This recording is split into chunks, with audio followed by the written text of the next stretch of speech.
I have, all right, we're going to call the meeting to order. 9 o'clock on October 21st, 2025. I have good news for everybody. We are no longer required to read that short script before meetings. So now we just want to announce the council members present, or committee members present. We have Kevin Kuster. Here. Paul Wolf. Here. Mark Catone. Here. And I'm Chris Young. For the town, we have, I'm sorry, can you introduce yourself again? I don't want to mispronounce your name. Alicia Dixon. Alicia Dixon, thank you. And we are ready to move on with the adoption of our agenda. So move. Second. Great, thanks. Kevin, are you in favor? Aye. Paul? Aye. Mark? Aye. Thank you. And we had three sets of minutes that were sent out. Did everybody have a chance to review those? Anybody want to make a motion? Motion to approve. Second. Thanks. Thanks, Paul. Mark, you're in favor? Aye. And Paul? Aye. And Kevin? Aye. Great. Do we have anybody on the line for public comment related to a subject that isn't on the agenda? Okay, seeing nobody, do we have any commissioner comments that would like to be made? Okay, let's move on to the first item under signs, new business. We have the Boys and Girls Club. Is anybody on representing that? There's two applications. Is anybody on the line for that? No. Okay. Oh, hi. Sorry. I know Steve Hollister should be on the line. Okay. Sorry for Hi, Fernando. Well, let's see. Do you want to, are you familiar with the application? Are you here just to observe, or do you want to speak on behalf? I was Steve obviously Steve put in the application for the sign here. Really my purpose in here for joining the group was honestly just to urge the committee here on the sign. It would be obviously a big help for us, and as far as our awareness, getting our message out there. We do so much fundraising, and the fundraising is so necessary for us. It's about 92% of our operational budget. And obviously the sign will help, does help, and could obviously help in that sort of process. Steve has the technicalities of everything, but I just wanted to urge everybody here just on that topic, really. Okay. So can we scroll through the application so we can see what we're looking at here?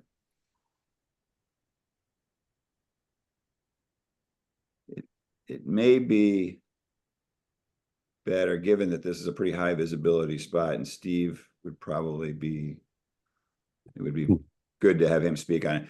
Does anybody on the board have an objection if we move to the next item on the agenda, just so that we can maybe come back to this? Go ahead. Oh. I think let's do that. Let's move over to the next address, just so that we can give Steve a chance to join the call if he's late getting here. So that puts us over in the Tom Nevers neighborhood, where we have three applications, mostly related to the master sign plan, the no parking, and then the speed limit signs.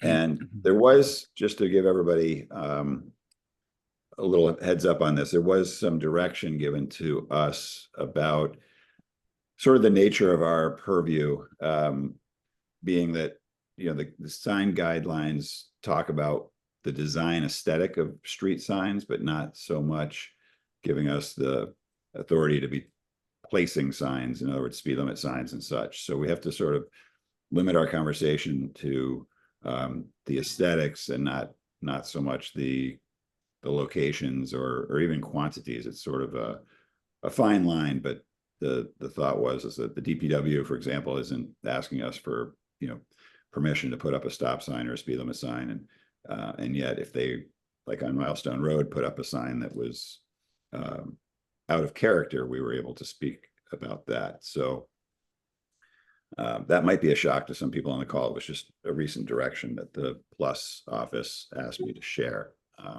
So let's still open the discussion. It's on the agenda, but we may be somewhat limited in what the HTC will actually take action on here. So Bert, you're on the call. Do you want to just talk about what your applications are representing here?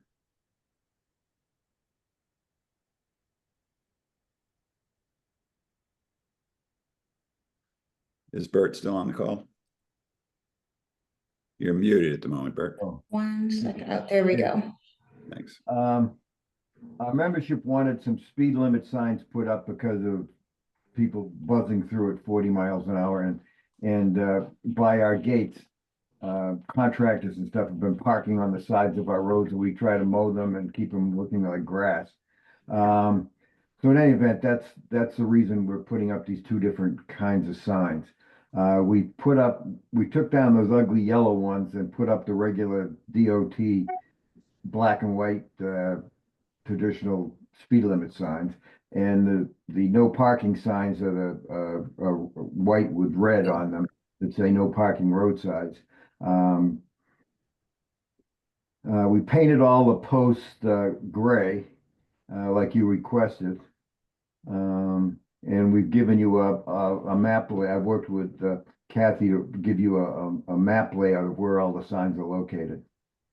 And we took pictures of all the existing signs that have been there, like that one right there, Lions Lane and Longwood. They've been there for about 30 or more years.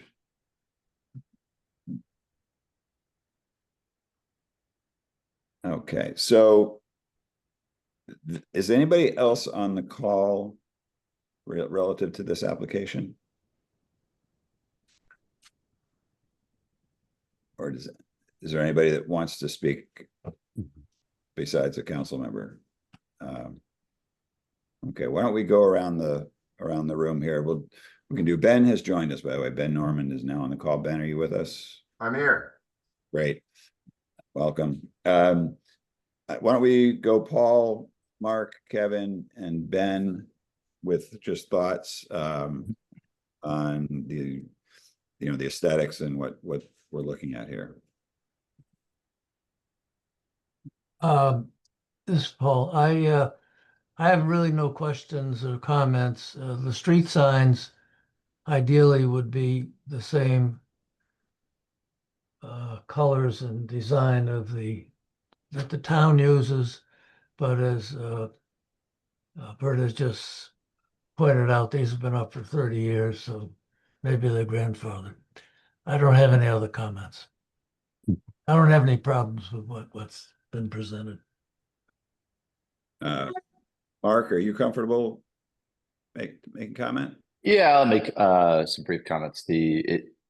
So just for transparency, I'm a resident of the neighborhood and a member of the association. I think our original concerns that some of these signs posts were much too tall, and they have since been cut down.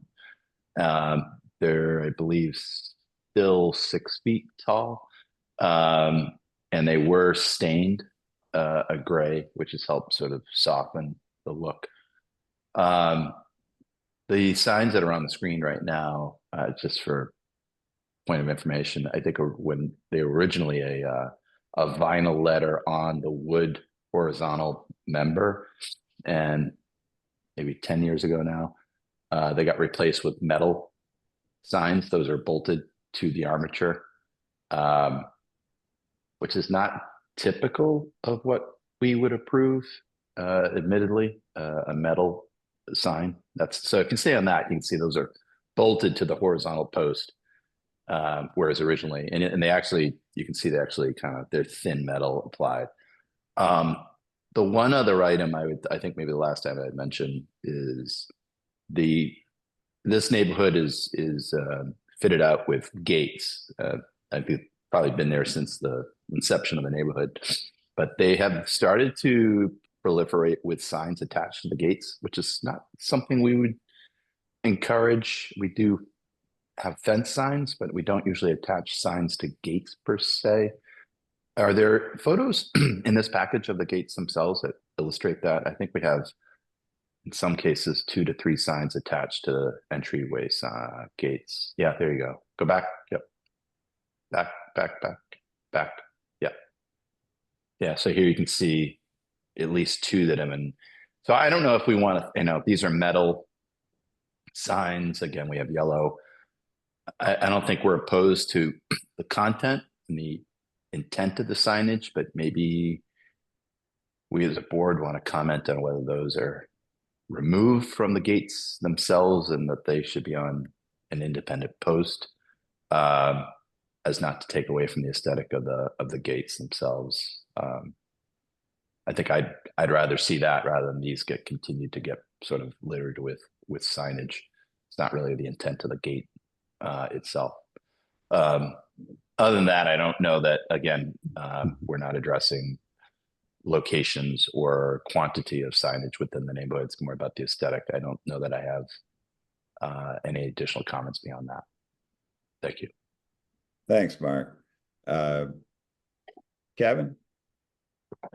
I agree with what Mark just outlined. But the question I have is, are these signs that are on the screen now, are they being applied for, or are they being, submitted as an as-built, or why are we seeing those?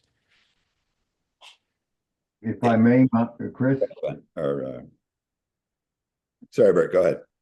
Yeah, these signs have been up there for probably 15 years. When the development was first put together, there were a lot of empty lots and land. And we used to get during hunting season, now we get people from the mainland would come over there and hunt. And we had to put these signs up because they didn't realize that the place was all developed now and there were houses every 400 feet. So there's no place to legally hunt in the whole neighborhood. But we still would get people coming in there. We had one truck come in with probably 24 beagles on it. We wanted to go rabbit hunting in the middle of the winter a number of years ago. We had to explain to him he couldn't do it because there was no place that you could legally hunt because the houses were all built down. To answer your question, Kevin, this is part of the master sign plan that presented. So all the signs are being sort of applied for, if you will, as a presentation of the campus, so to speak. Oh, okay. Well, then I guess I would just, further emphasize what Mark had said. I think if they want those signs, they should be in the same colorway as the black and white, and should go onto separate posts and not on the gate. Otherwise, I have no concerns. Okay, thanks. And Ben?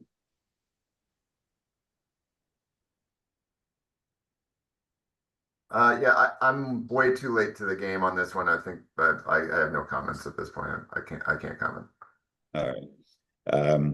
Yeah, I think that my thoughts are the work that's been done already to try to bring the signage that was originally put up into compliance with the aesthetics. I appreciate that, meaning the lower posts and the staining of the posts. And Mark, your point is really well made here, that gate posts are detracting from the architecture, so to speak, of these gates. So I think that the only thing we ought to do is make a motion to have these signs put on individual posts that are gray, like the other street signs. And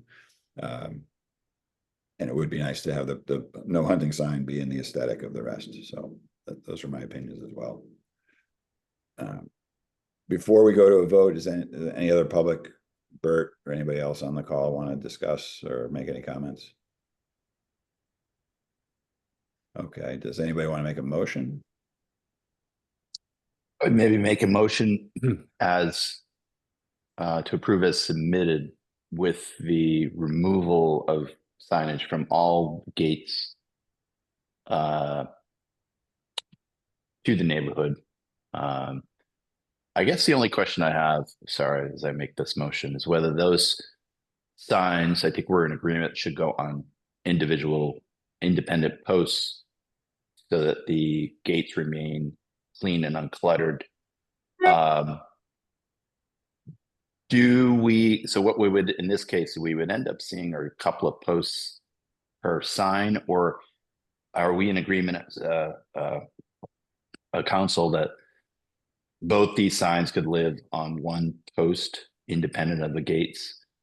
And to further that thought, would we ask that maybe they make there's a custom sign, so this content is merged onto one sign blade, if you will, to the post, so it's a little cleaner? I guess that's a question before I complete that motion to the SAC. Is there an opinion on that? Just go right back around the horn, Paul. I have no opinion one way or another. Okay, Kevin. I think there should be one sign per post. And in this case, I guess evaluate how they want to do that. Either, I'm not sure at this point if the no hunting is really necessary, but if it is, it could easily be combined onto one sign. All right. Ben, any thoughts that based on that? Still gonna recuse, no Okay. reason to include me now. All right. I agree. I'd rather not see multiple posts, so I think having one sign would be cleaner. So I would, if it's going to be moved, it would be nice to have it be on one sign. And I also agree that, you know, hopefully the no hunting is implied now that there's houses everywhere, but Bert, we can leave that in the hands of the HOA. So, Mark, you want to continue with?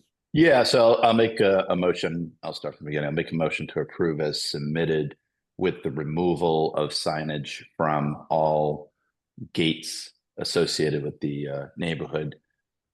Those signs should be mounted to a single post and merged into one sign versus multiple signs attached to a post. Second. Right, thanks. Kevin, are you in favor? Aye.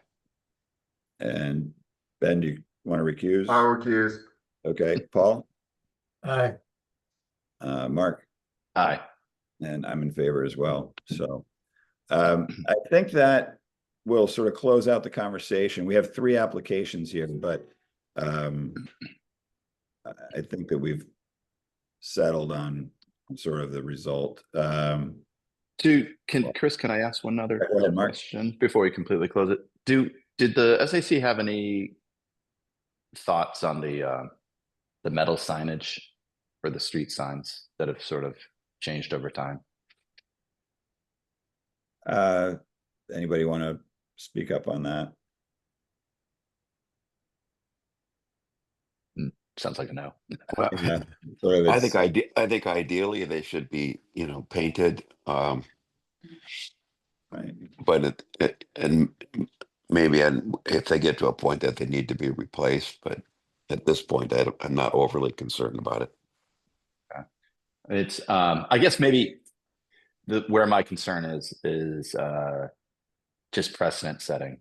I just, we have so many little neighborhoods that seem to be in development, and I don't want these signs to come back to us and say, well, this is sort of exists all throughout this neighborhood. We just want to do the same thing. And now we have metal signage, which is not something for street signs, not something we encourage. We typically encourage to follow the town standard. This is a somewhat unique armature. It doesn't exist anywhere else in the island. Probably to Kevin's point, I think if we were doing these out of the gate, they would be a painted sign, either directly to the armature or a wood blade painted again attached. These are black and white versus the gray and cream that we typically see. But that's my one concern. So I don't completely disagree with what Kevin just said. But I don't want it to become precedent setting either for other neighborhoods that might come before us. Okay.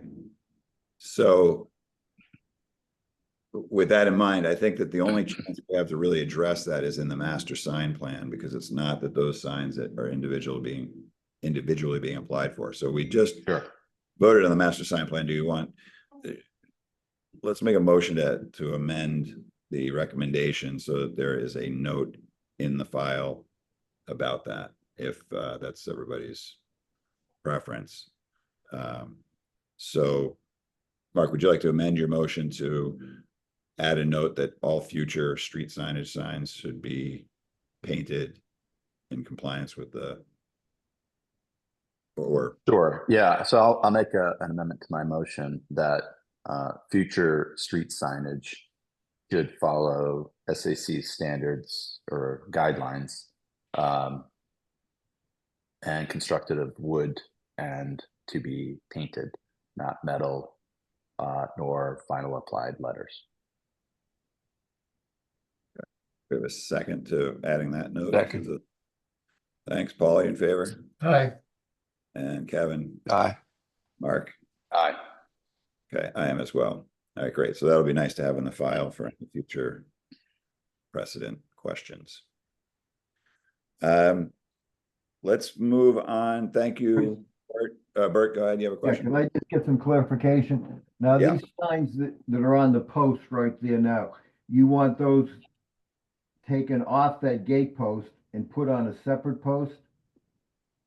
Yes, just so that the gates are an individual architectural element, and signposts will be signposts. The gates don't become signposts is the idea. So, and that can happen, you know, in the course of your maintenance here. Move it, whatever you're doing with the other signage, please move these to individual posts. And ideally, we're saying that these two should either be on separate posts or combine it and just have a private road, no through traffic, posted no hunting. So it's on one sign. Thank you very much. All right, thanks, Bert. Do we have Martha on the line for, or anybody on the line for Computer Solutions? Oh, excuse me, actually, it's for the Beauty Lounge. I'm here. Okay, great. You want to introduce us to your application? Hi, my name is Bob Grangrade. I'm now working at Sign here in Nantucket, and this is my first sign that I'm proposing for a customer. All right.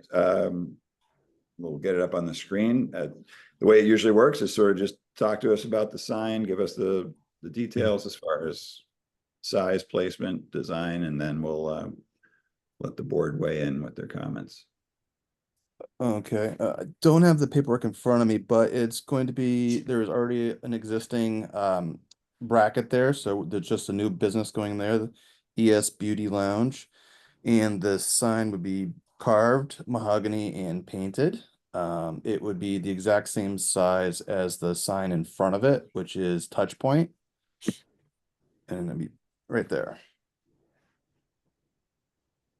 Okay. Interestingly, that bracket looks to be upside down. Am I? I was gonna say the same thing. Yeah, it looks like it's been up there for a long time. It looks reversed. Are you putting a new bracket up or are you reusing the existing bracket? We can put a new bracket up if need be. I think they can use it. It just needs to Yeah. be flipped, right? It's just, I don't even know how a sign hangs from that. But Yeah, I'm not sure what was there before, but okay. Let's go around the horn. Ben, we'll start with Ben. Then we'll go Paul, Kevin, Mark. I mean, I have no problem with the sign. I just want to make sure it's the proper size that we're allowed, but otherwise it seems fine. Okay, can we just scroll up to the first page of the application? So 26 by 18 is certainly within the 4 square feet. Okay. yeah, that's the exact same size as the one in front of it. That's what I went off of. Great. All right, thanks, Ben. Paul? I have no questions, no problems. Great. Kevin? No concerns. And Mark? Yeah, no concerns other than the bracket as discussed. Great. I don't have any problems either. So somebody want to? I'd make a motion to approve as submitted with the bracket, existing bracket to be flipped and mounted in a more traditional format. Second. Great. Kevin, you in favor? Aye. Ben? Aye. Paul? Aye. Mark? Aye. I am as well. There you go. Nice job. Your first application went pretty smoothly. Awesome. Thank you so much. All right. We have 44 Center Street, the general store. Is anybody on the call for that? Yep, I'm here. Good morning, guys. Hey, good morning, Tori. All right, would you like to walk us through this? Sure. There was a former sign that we're replacing. We've got a 24-inch wide by 20-inch high oval shape. It's on the front facade of the building at the corner of Quince and Center. We're going to be using the existing bracket that you see there. Projecting sign, wood, beveled edge, carved and painted background and lettering and edge banding. The lettering is blue and the background is white. And the former sign is on the left. Got it. So it's a little bit larger perhaps than the former sign. Yeah, the oval, yeah, brings it a little wider and stuff. And Okay. then we've got more verbiage on the new one. Okay, and what are the dimensions of the new sign? 24 wide by 20 high. Okay, so again, easily within the 4 square foot requirements. Okay, we'll do Kevin, Mark, Ben, Paul. My only concern would be to make sure that it's actually wood that we're working with and that it has a proper dimension for the thickness.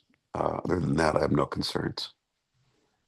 Okay, Tori, what's the thickness of the sign? That I don't know, but unless you scroll down, I think there's a detail page. If he included the thickness here, he did not. I'm happy to get that information for you.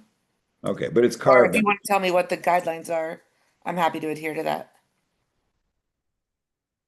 The guidelines actually don't, I think, Kevin, you're saying as long as it's not like a thin, too thin, right? But yeah, when I look at the engraved illustration, it looks like a dish plate.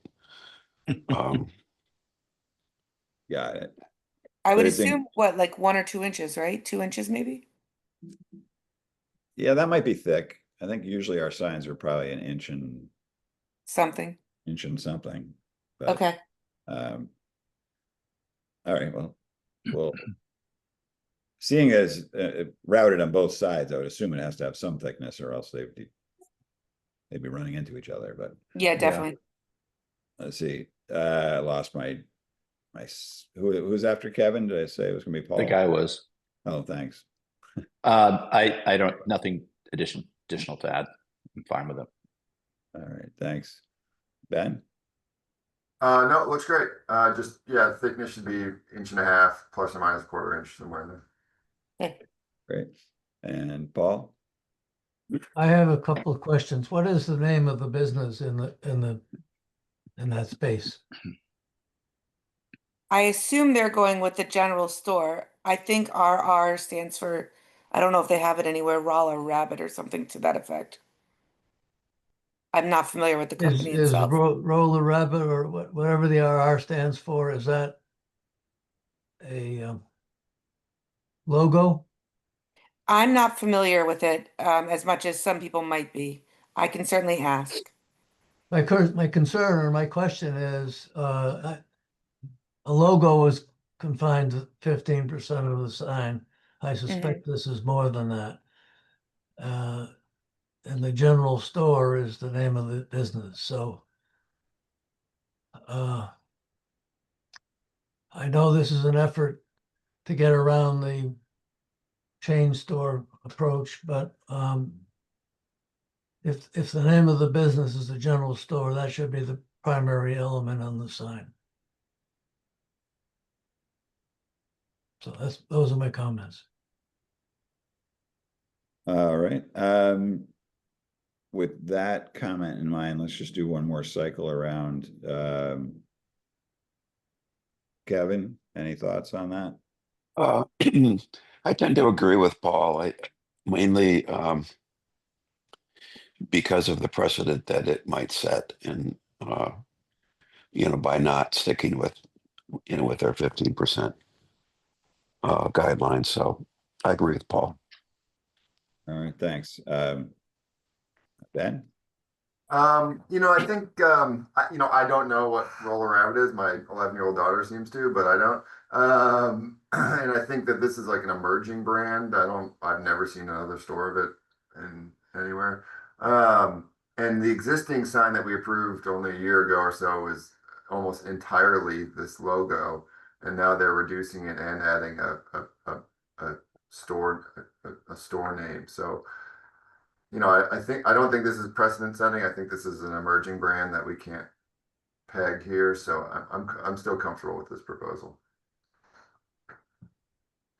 All right, Mark? I think I agree with Ben. I think we sometimes will hold an application to the 15% when the logo is a bit more contemporary in nature.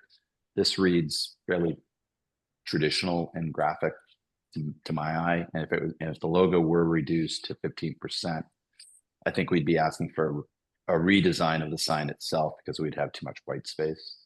So I think I'm still comfortable with the application as presented. Okay, so, Paul, back to you. I have no further comments. So we may have a interesting vote. Does anybody want to make a motion? I make a motion to approve as submitted, barring that the sign is 1.5 inches thick, plus or minus maybe 1/4 inch. Second. Okay, Paul, are you in favor of that? I'm gonna pass. So you're going to abstain? Abstain, thank you. All right, Kevin? I'm a nay. You're a no? Okay, Mark I'm in favor. and Ben? Aye. You're in favor?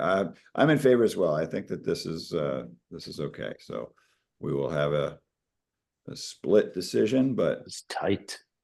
recommend approval. Thank you very much. Thanks. And we have Island Lumber. So Steve, I see that you joined the call incidentally. We just jumped past the Boys and Girls Club because that was first on the agenda. We're going to cycle around to it at the end if you can just stick with us. Sure, thank you. So we have Island Lumber, which has a series of 5 applications due to the various locations. Val, you're on the call? Can you hear me? Yes, we can. Okay, good. Go ahead. Take it away. Not unlike the Tom Never signs, I think these can be done collectively. Number 9 and 10 on the agenda is the main building and were original locations of signs. The first Island Lumber letter sign went up in 1965, and I think that would be grandfathered. The only difference is that ink has been dropped from it. And it just says Island Lumber Company. This is an old picture of the 1965 sign. Additionally, when they added the little bump on the front, Esther Swain had a flower shop for years, and starting in the, I think, 70s. And it said Esther's Flower Patch. I don't have a close-up of that yet to show you. I just have where you can vaguely see it on the 1974 aerial picture. So those to us are the original signs, and they took the letters down and had them remade and put them back up. The remaining 3, the newer signs that they added to the campus was specifically as directional aids for people when they're walking around over there. There was no conscious disregard for the regulations, and they didn't realize they needed to make applications for them. We're hoping that you see it the same way we do, and that you agree it's in keeping with the original context of the original signs up. Okay, so to get sort of the overview of, is there a campus map here, so to speak, that shows us all the signs, all 5 locations? Thanks. Well, on each one, I have an arrow specific to that application. Okay, And yeah, it's Wow. really 2 buildings. And in this photo, the main campus building, which everybody knows, is in the corner bend there. The other one is the lawn and garden building, which coincidentally has a little blue dot next to it. For what reason, I don't know, but that was a Google Map thing. It's just those 2 buildings. okay, so on the front, the main entrance that you Yep. see from the rotary, so to speak, you've got the Island Lumber, which is the precedent, having been there from before, and then there's the bump out where Esther's Flowers were, and it says hardware on that bump out. Yeah, yeah. And then on the back where the arrow is pointing here, does that also say hardware? Yes. Okay. And then over on the lawn and garden building, you have Facing the road, Pulpus Road, it says lawn and garden. Hold on. I don't have it right in front of me. okay, that's helpful right there. There's the Yeah. one. So that's 2 of the 5 signs we're talking about right now. Correct. Okay. The other one says Island Lumber Lawn and Garden facing Pulpus Road, and then interior to the property in the gable facing the interior is lawn and garden. Okay. Can we see that other building? Can you click over to the other? Yeah, that one might be helpful. Okay, so that says lawn and garden there. And then Yeah. it also says lawn and garden facing on the adjacent elevation, right? Yeah, and that's a separate right there. Yeah, So those are the 5 signs. correct. They're the same size as the original gray painted. Yeah, that's Okay. all I have for you. All right, so we'll talk about these. We'll make motions on each one, but let's just talk about them collectively and as we go around the horn. So Okay. we'll say, Ben, you want to begin? We'll go Ben, Kevin, Paul, Mark. Yeah, so I don't know where this falls within our guidelines. But I will say that I love these signs and I feel like it pushes it instead of so many things that feel like they're trying to corporate brand everything and scream at us, these signs feel like I'm driving through 1965 Nantucket. So there's something about the subtle kind of homemade quality of this that I really like. Again, I don't know how that fits into our guidelines. The only critique I have, and I think it's almost like is the kind of oversized hardware lettering on that little wart that comes at you at the corner there. But even that's almost kind of like it's um it's like scaled to a way that almost feels so homemade that it's quaint in a weird way. So I know that may not be perfectly in line with our guidelines, but I think for a campus this big and a business this kind of important to Nantucket, the signage is so down home and antique feeling. I really appreciate it. So again, I don't know how that fits with our guidelines, but that's how I feel about it at least. You're muted, Chris. Thanks. So no comments on individual signs. You like the overall? No, yeah, I really do. I have no problem with this personally. All right, Paul? Could we see the picture of the front of the main building?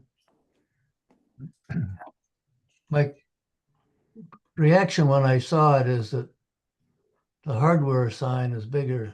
No, keep going to what's up there now or what you want to put up there now. Stop right there. Maybe it's an optical illusion. The word hardware seems to be a larger vertical sign than the Island Lumber Company, but as I look at the shingle they're all 3 rows of shingles, so maybe I'm wrong. The other issue is signs are supposed to be at or near the main entrance of the building. I think this hardware sign would be more appropriate on the side of that wing, facing the parking lot, near the door. But it looks like their letters are too big to fit in there, so I don't know. I don't have a problem in general with them, except that I think that hardware sign is too big. All right, Kevin?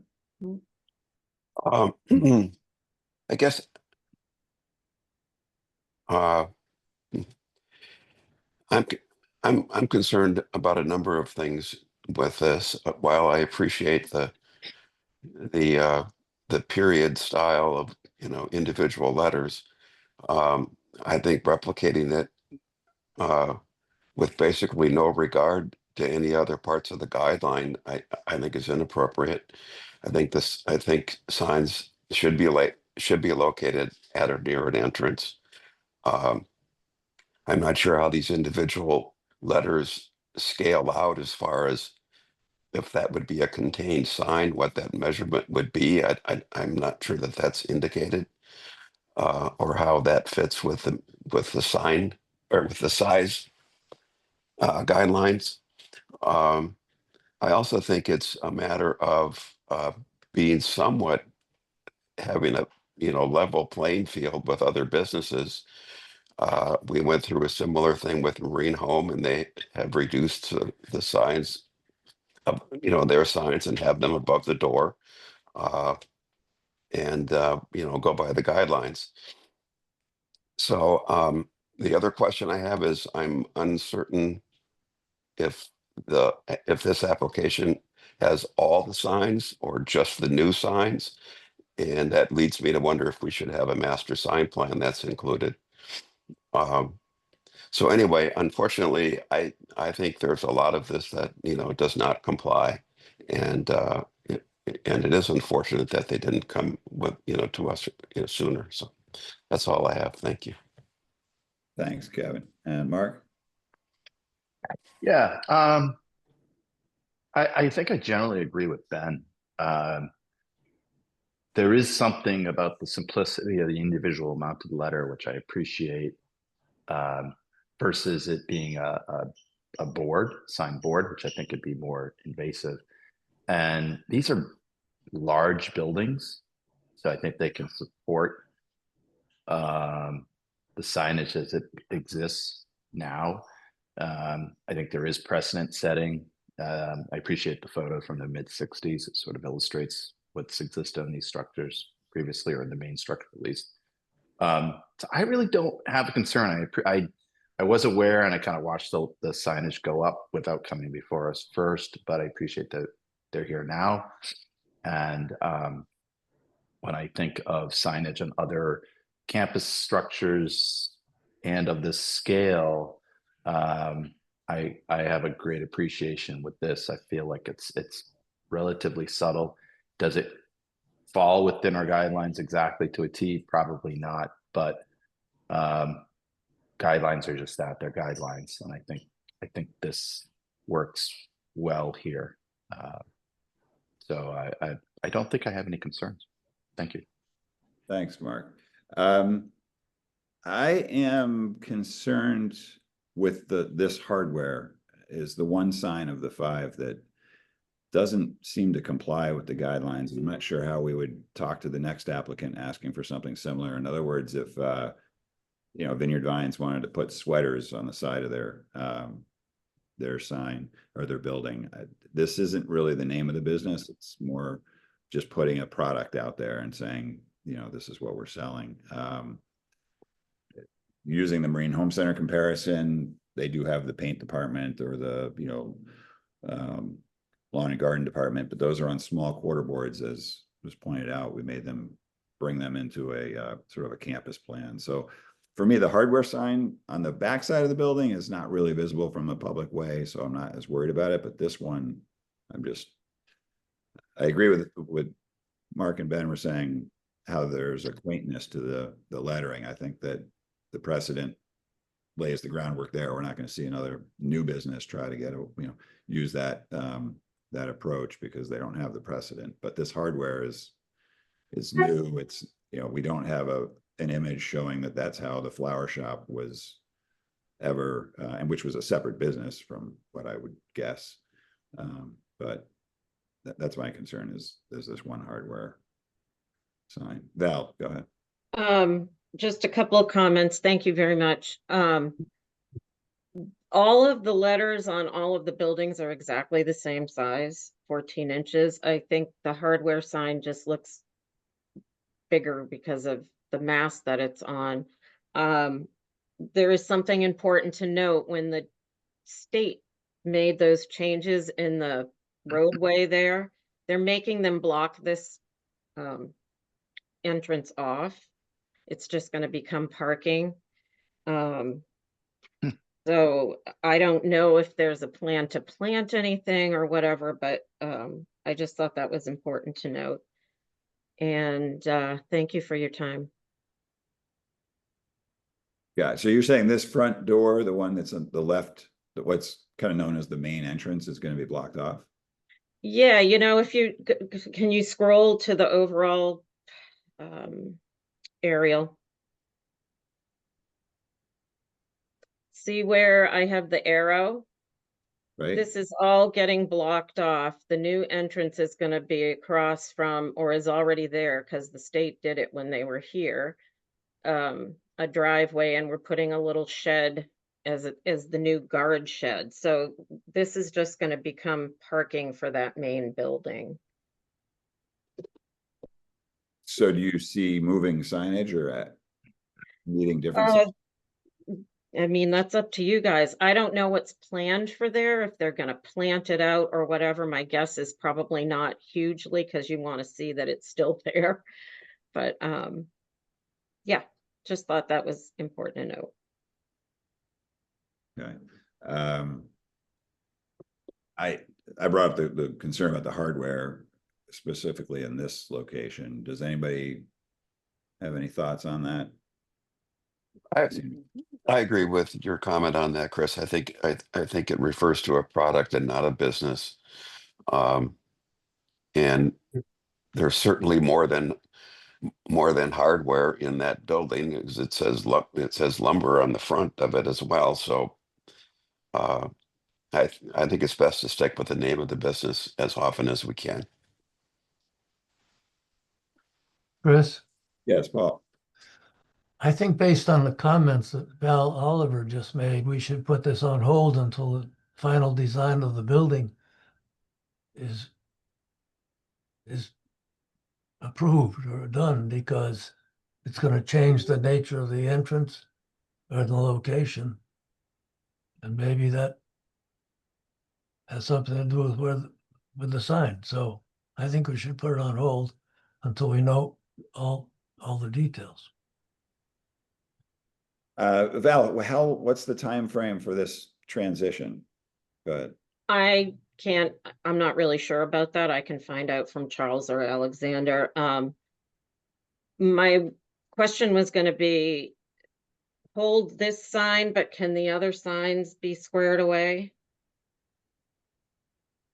I mean, I'm not sure, Paul. I appreciate what you're saying, but I'm thinking that these applications, they'll have a timetable where we need to take action. And if this is like a year out or something, they would probably need to just come back in and change their, do a revision or a new sign application.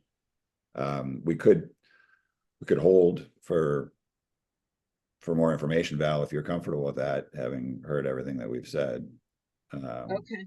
Then For that sign, Chris, sorry, just to be clear.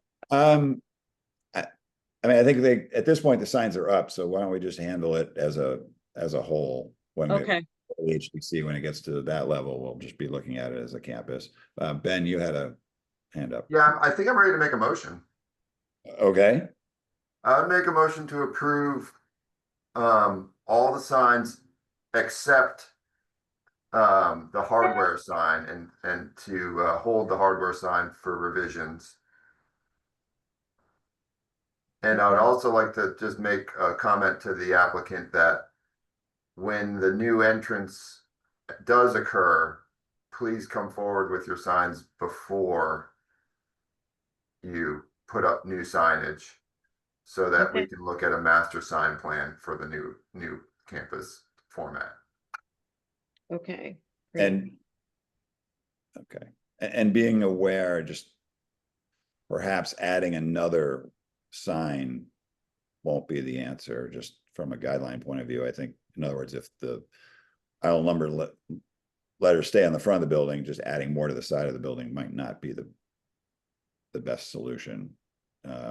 That there would have to be consideration of total signage. I think that's important just to consider. But Okay. Ben, your motion is to approve 4 out of the 5 signs holding the hardware sign. Yep.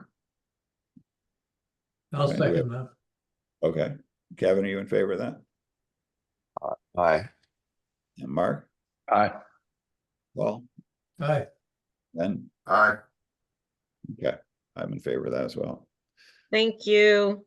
Thanks. I'll get more information. Thank you. Thanks. All right. I think we're back around to the top of the agenda where we have Steve and Fernando on the line. Steve, do you want to talk to us about these applications? Sure. Yeah. Thank you, Chris.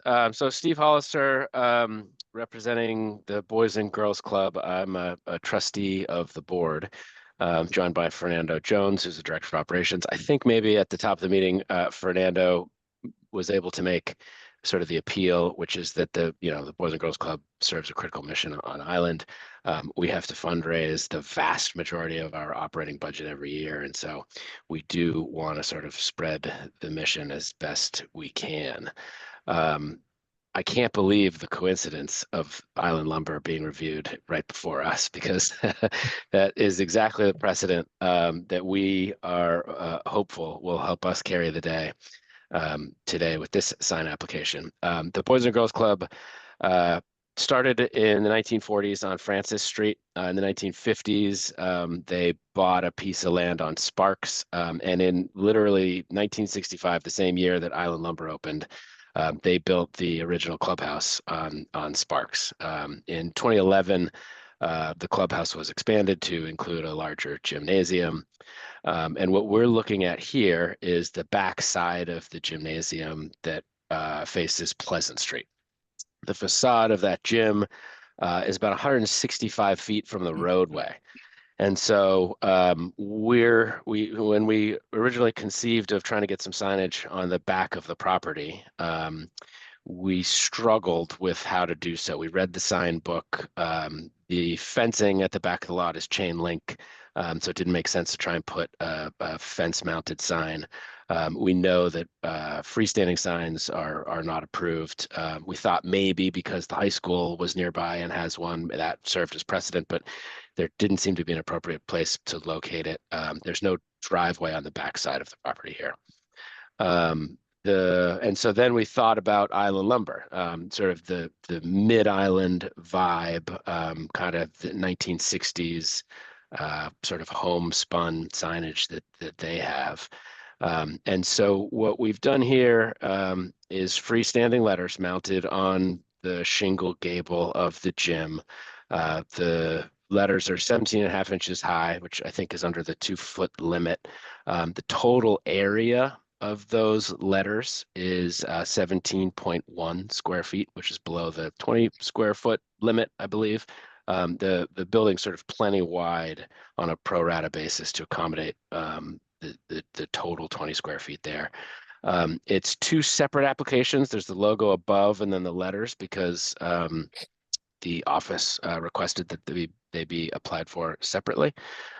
So the logo itself is above, 49 inches wide by 30 inches tall. Total square footage of the logo is 4.5 square feet. And so that's sort of the clasped hands of the Boys and Girls Club, which is the National Boys and Girls Club logo. I think that's everything I planned on covering. Do you guys have questions for me? Let's go around the horn. We'll do Mark, Ben, Kevin, Paul. I'm gonna start with me on this one. I never get the easy ones. What's the materiality on this, Steve? They would be made out of wood, Wood and color is it painted white to match the building. Yeah. So the idea really was really to make it as much like island lumber as we could. And I think we're not a new business. This is a nonprofit. The club's been around forever.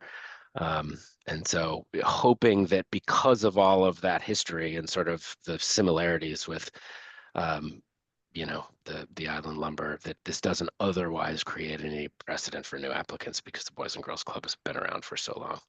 Sure. Do we have photos of the front of the building or existing signage on the structure I in this think that application? I hope so. There is a quarter board, sort of the more traditional quarter board above the front door on the front of the building. I tried to pull up a sort of a Google Maps version of it, but couldn't get a great image. Otherwise, I would share my screen. We don't have a street view. Okay. So it's just, yeah, you can see it in that graphic. I guess we scroll up back just a little bit. You can see it right there at the main entrance. There it is. Yes, that's right. Yep. So I guess I have a couple thoughts. There's a freestanding sign up front as well. Yeah. Okay.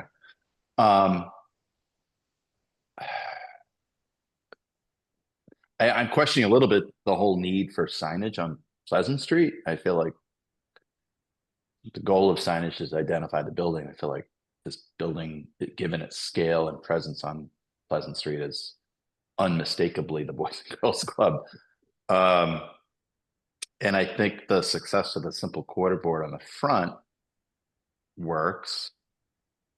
I guess I'm questioning, and as Steve kind of pointed out, there really is no entrance or access from Pleasant to the building. And I'm even trying to think of other examples of such where we have permitted signage on a backside or a broadside of a building that doesn't actually have an entry to this scale. So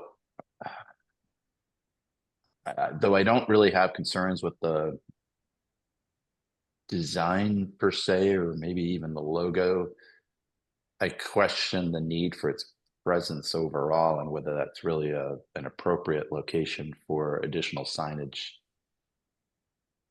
to the building. So it's my 2 cents at the moment. Okay, Ben.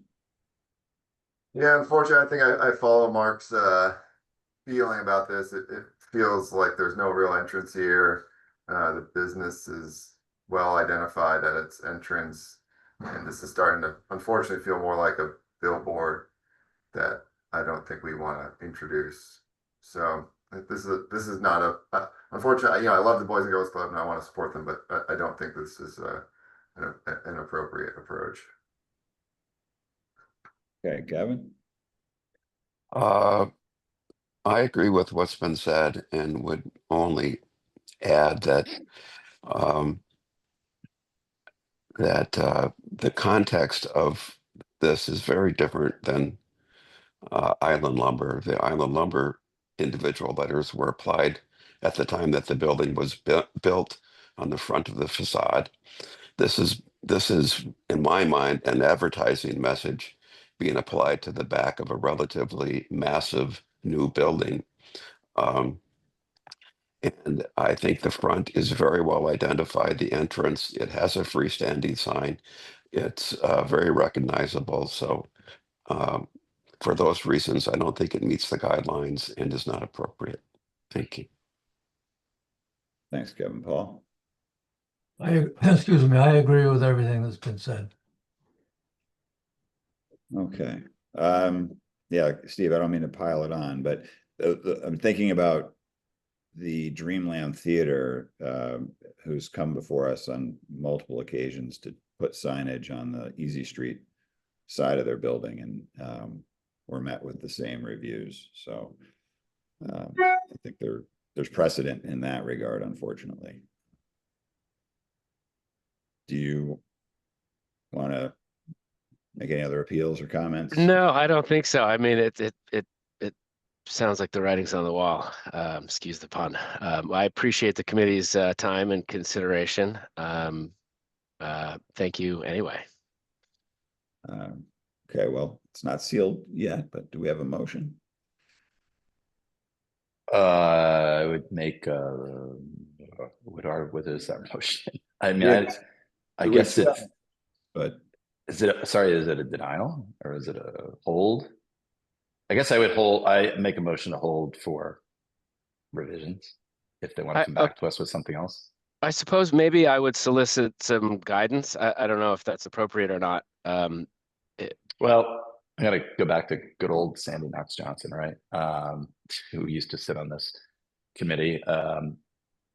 The signage, unfortunately, you made an appeal at the opening of the meeting that so much of your support is through public contribution, but signage shouldn't be a factor in that you should be using other means to garner that support. So if you're having issues with people finding your building, your location, or your entrance, those are good reasons why we should be entertaining signage. So I'm hard pressed, since that's not an entry and it's literally fenced off. There's no real public access from that backside. I don't know why otherwise there would be a sign there.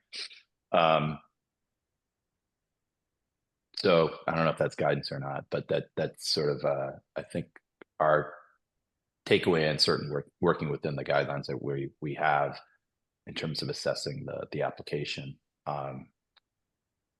So if you want to go back to your group and review further, and then you could certainly come back to us. So I guess my motion still would be to hold for revisions based on the comments made in this discussion. Comment? Kevin? I agree with where Mark's headed with this. However, if the applicant is willing to, withdraw, they can certainly come back with another application, or we can go through the formal, denial. So I guess I would put that to the applicant. There is the opportunity Yeah, to change sign.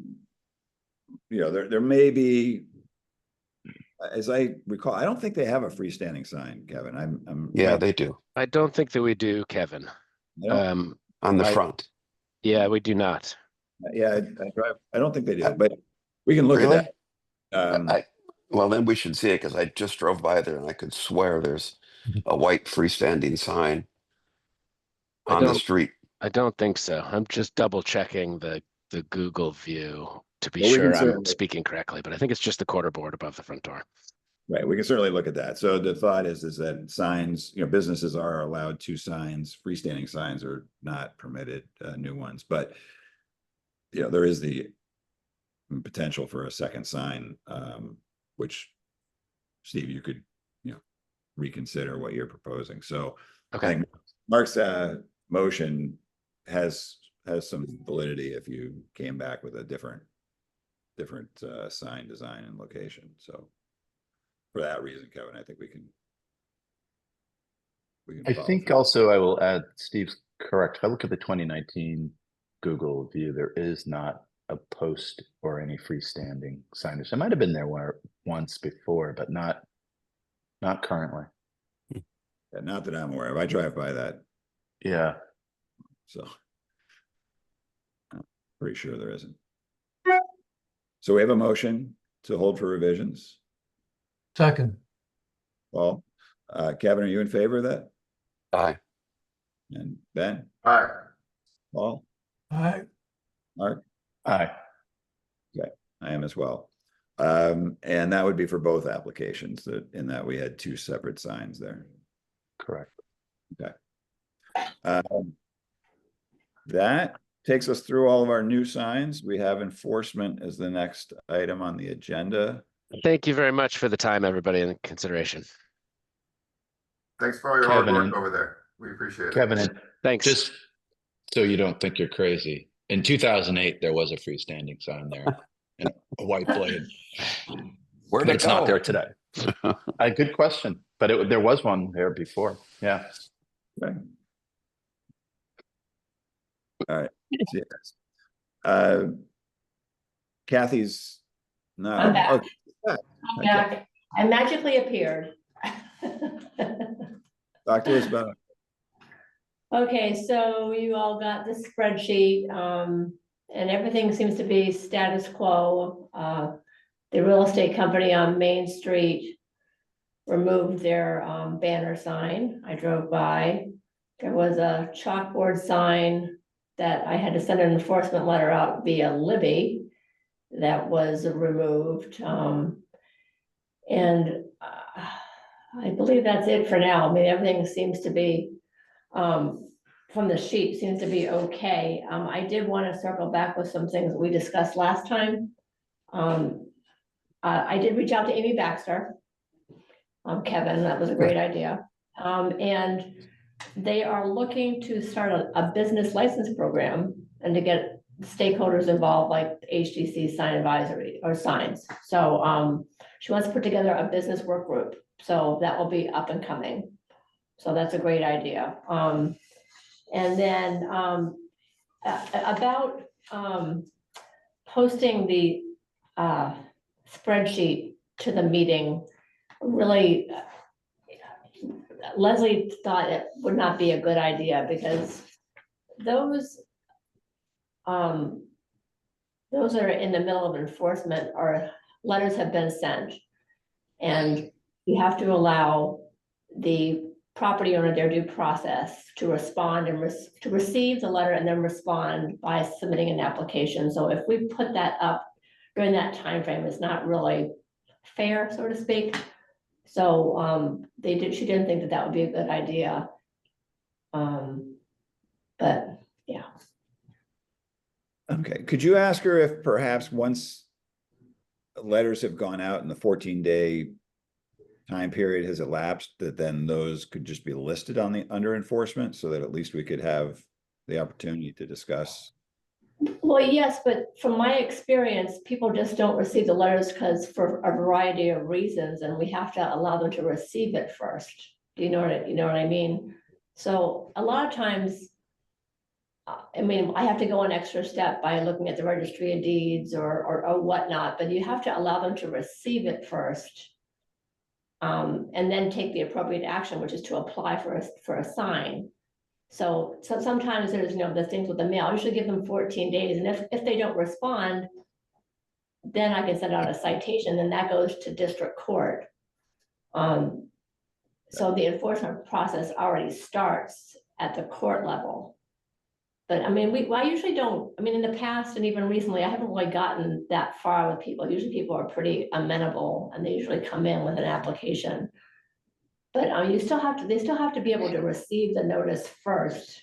So you can't really put it on an agenda to discuss it if they're still waiting for the notice to be received. You know what I mean? Yeah, that's understood. But you'll continue to send us we can still see the spreadsheet individually. Yes, yeah. Discuss public. Yeah, exactly. And then, and then that pop-up, he received the letter, but I don't know if any pop-ups have happened this fall. I didn't hear anything from any of you. But did those start this past spring or past summer at that location? Sorry, are we talking about the Easy Street location? Yeah, the pop-ups, did those start up in this past summer? Yes. They did, and if I may, Chris, and as recently as about a week ago, they had like a vintage sale of some sort where they had a whole nother installation and signage and so on. So okay, well, it seems to be thematic that I think they've leased that property and the one across the street. And certainly this last season, I expect next season, it's just this constant turnover of different wares and product and whatnot, whether it be clothing or so on. Yeah. Okay, well, if you see something like that, please let me know, because I didn't know that. And the property owner received the letter and they didn't respond back, but I found out through the tracking service of the postal service he received it. So I thought that it was just for the summer, but please, if you all see that, let me know and I'll go down to the actual business owner that's holding the event. But I think that's probably what Amy and Deanna and Chantal and I will be talking about moving forward, but anything that happens this fall, definitely. If that makes sense. Thank you. Yeah, yeah. Any other commissioner comments or? I have a yeah, I have a question. So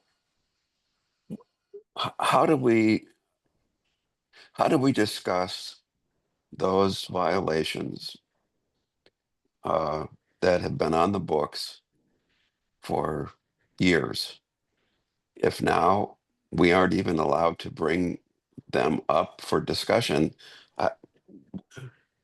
How do we deal with those violations? I can think of a couple of liquor stores.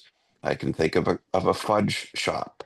I can think of a guy that sells lots of shiny things on Center Street.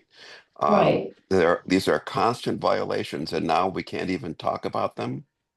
Well, I can send them out another violation letter But and then we can. but we've been doing that for years. But maybe we can put them on an agenda to be discussed, but I mean, but I still would have to, if it's still happening, I need to know so I can send it out. And then possibly send out a citation. And then we can put it on an agenda to be discussed. I mean, Okay. Well, here's an example. There is a fudge shop mhm, that has had consistent violations for going on as long as I've been here, going on 30 years. mhm, Uh, and the story was that they're grandfathered. Well, that grandfathered sign has a brand new face on it. mhm. So do I send a photograph of that sign from that business in again, and you go and you start the process all over again? Is that how it should work? It does, Kevin, but there's also what I've learned from being an enforcement for a while is that I can fine by the day. And I can take them to district court. So usually that helps. That usually it's not like a $10 fine and then you wait till next year and do another $10 fine. It's per offense. So $10 a day, I give them a time frame, I fine them, and then we go to court. And if it happens again, we do a $50 fine per day. Okay, well, my question is, what happens when it happens next year and the next year and the next year? $10 a year is a pretty minor No. fee.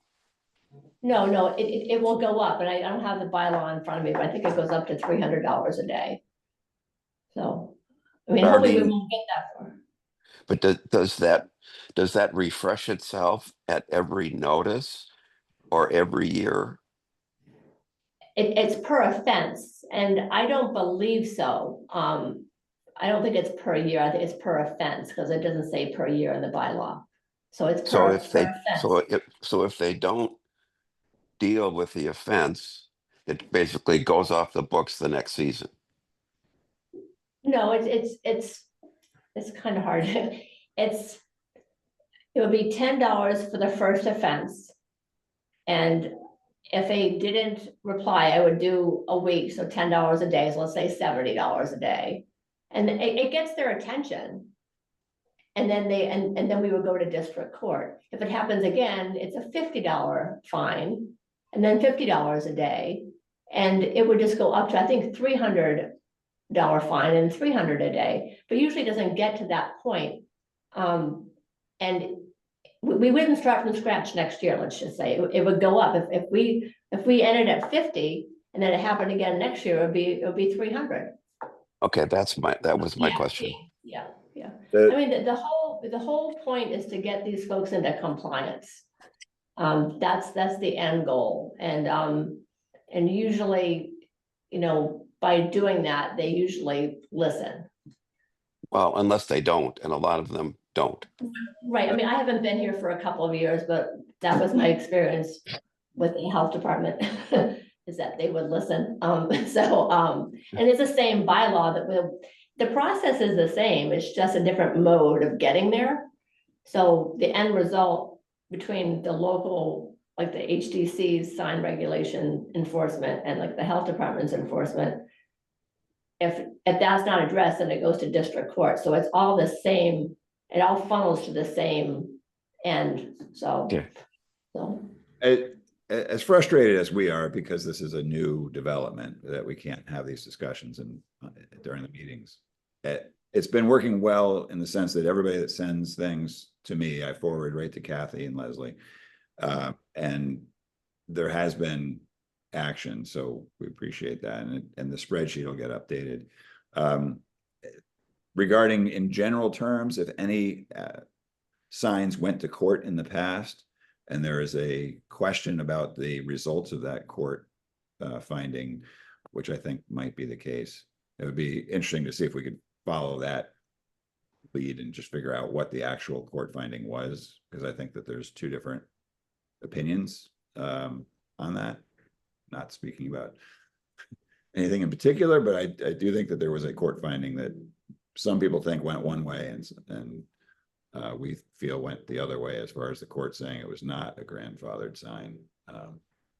So it would be interesting to know exactly where that stands. But for what it's worth, I also think that we were directed by the select board to be in charge of enforcement, which is the frustrating. right, Is that their request? So now to be unable to discuss it makes being in charge of it difficult.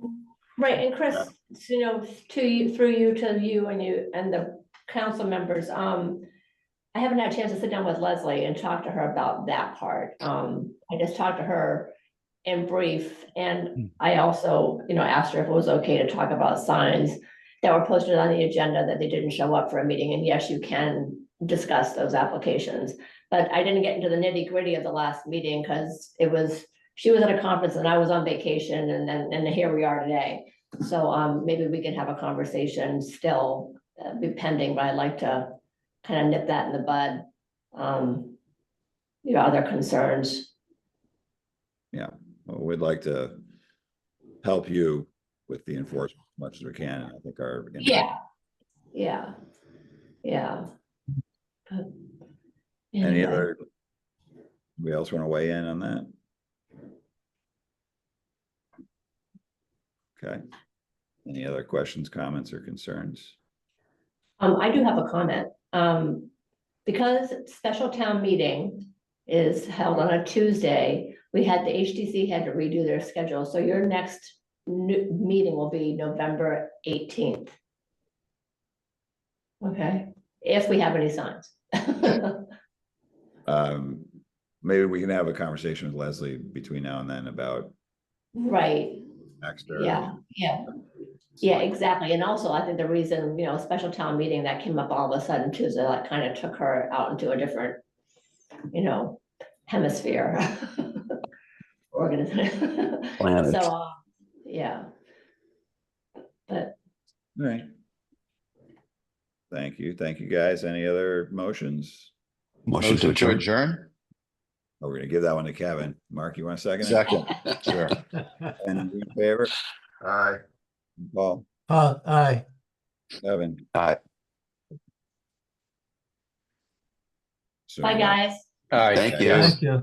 Bye, everybody. Bye. Nice seeing you.